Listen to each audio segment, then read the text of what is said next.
the first woman ever elected to be the governor of the state of New York. I'm just glad I lived long enough to see it. I'll put it that way. Hi there, it's WAMC News Director Ian Pickus. And on this episode of the WAMC News Podcast, we recap the historic race for New York Governor with our Capitol correspondent Karen DeWitt. New York Governor Kathy Hochul became the first woman ever elected to the role Tuesday, turning away a challenge from Republican Congressman Lee Zeldin.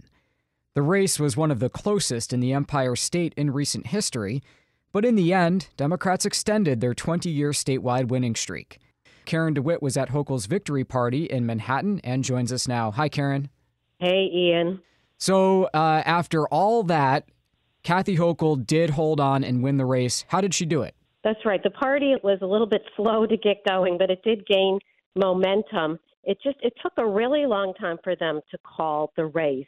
And I think part of that was because Zeldin had so much momentum in the final weeks of the campaign on the issue of crime, fears about public safety, and it seemed like Hochul was kind of floundering on that.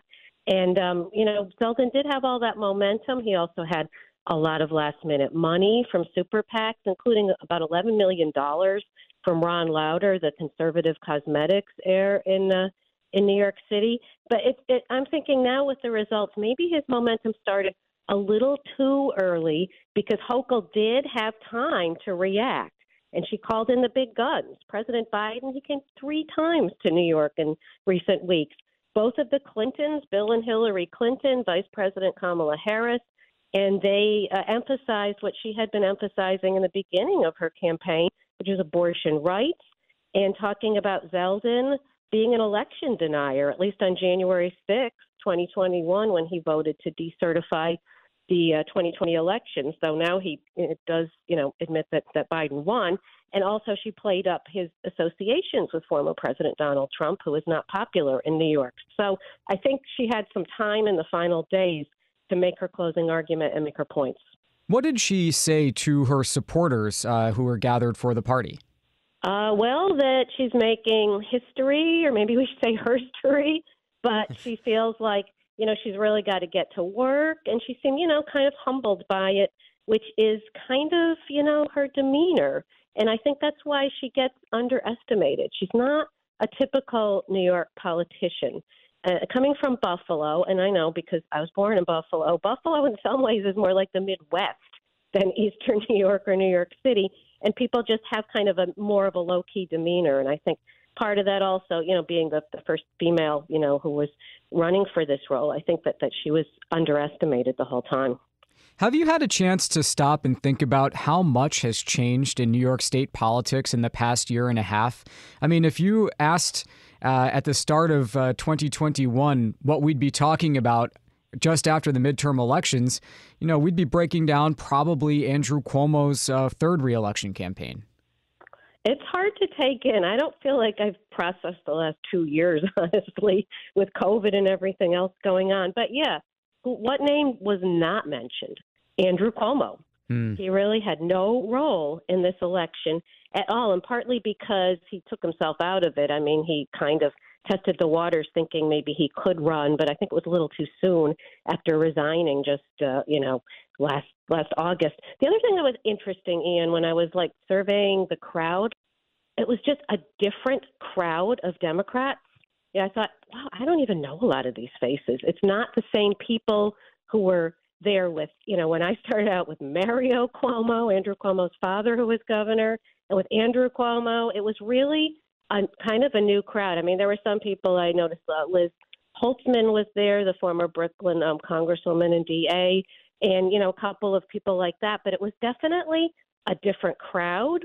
It was like a younger crowd. It was held, more in downtown Manhattan, Chinatown, maybe a cooler kind of crowd than the old-fashioned days of, they used to rent out those big old-fashioned midtown hotels for their venues.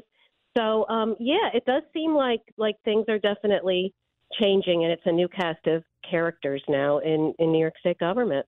How did the Hochul-Delgado ticket perform compared to earlier Democratic tickets?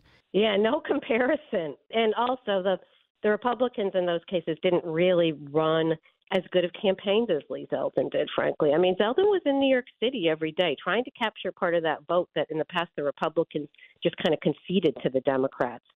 So, yeah, I mean, it was a lot closer, not as close as people thought. And the current, midday Wednesday Board of Elections numbers show Hochul with 52% of the vote to Zeldin's 47%. So it's closer than it has been, certainly. It was more of a contest. But also, Hochul, this was really her first time running. And even with a year in office, we all knew her because we cover her every day. But a lot of the public, they still didn't really know who she was or what she represented. So I think that there were some doubts there as well. What's the state of play in Albany going into the next legislative session? Obviously, Republicans made some inroads in the state legislature, but Democrats will still be running the show, right? Right. But in the legislature, especially the state Senate, they're still going to have what's called marginals, which are Democrats in their conference who are kind of barely hanging onto their seats, who might come from more conservative districts. And I think that indicates that they probably are going to have to revisit the bail reform laws, the other criminal justice changes that Zeldin made such an issue of in the campaigns, and perhaps not have as many progressive bills passing as easily as they have in the last couple of years. So what do we know about Hochul's agenda and priorities now that she's secured a full term? She didn't say a lot about what she's going to do next, which was one of the complaints against her in the campaign. One thing that I'm looking for is the state's midterm budget report. That was supposed to come out October 31st. It was delayed. We asked Hochul about it. She said, they're still working on it. But it seems like it's not too much of a coincidence that it didn't come out before the November 8th elections. So there may be budget issues, because of the weaknesses in the economy that she's going to have to deal with. Another law they might have to revisit is the concealed carry law on the carrying of concealed weapons. The federal judge has thrown out a lot of that law. Will they go back and revisit that? And, I think that really she's going to have to lay out an agenda that she hasn't really done so far. If she knows what she's going to do in the next term, she hasn't really told a lot of the public about it yet. What about her fellow constitutional officers? Democratic Comptroller Tom DiNapoli and Attorney General Tish James were both fairly easily reelected on Tuesday. So are things basically staying the same in state government? Well, in that case, yes. I don't think that the opponents of James or DiNapoli put up really much of a race. It was not a competitive race at all. I think if they got any votes, it was just people voting along the Republican line because they liked Zeldin. So that will probably be the same. Attorney General Tish James certainly is ambitious. She did run for governor for about 8 weeks last year. State Controller Tom DiNapoli is a Democrat, but he's also pretty independent. He's certainly stood up to Democratic governors before. So I think that could maybe happen in the future if there's any conflicts that come up. Where do you think this leaves the state Republican Party? As you say, this was the best gubernatorial campaign they ran in quite a while. But, New York is blue. It stayed blue despite everything. Yeah, I know. I think that they've got to be pretty discouraged about that because they had control of the Senate for so long, even though there weren't as many Republicans in the state. And so they did have a voice in a lot of government. And this kind of puts them even further out. Their party chair, Nick Langworthy, who would often, make a very good case for the Republicans, speaking strong language. He kind of got out of the whole business of running the state Republican Party by getting himself elected for Congress in Western New York. So I think he landed pretty well. But for the rest of the Republicans, I think they have to rethink. And as they're saying on the national level, perhaps the associations with Donald Trump isn't helping them, and that might have weakened Zeldin ultimately, and part of the reason why he lost the race. Any guesses where Zeldin goes from here? He's leaving Congress, of course. He's come close in the governor's race, but didn't win. But he's young.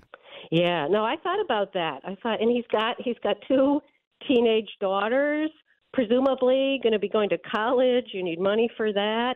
I imagine he would get a good job in the private sector. He is, a skilled attorney.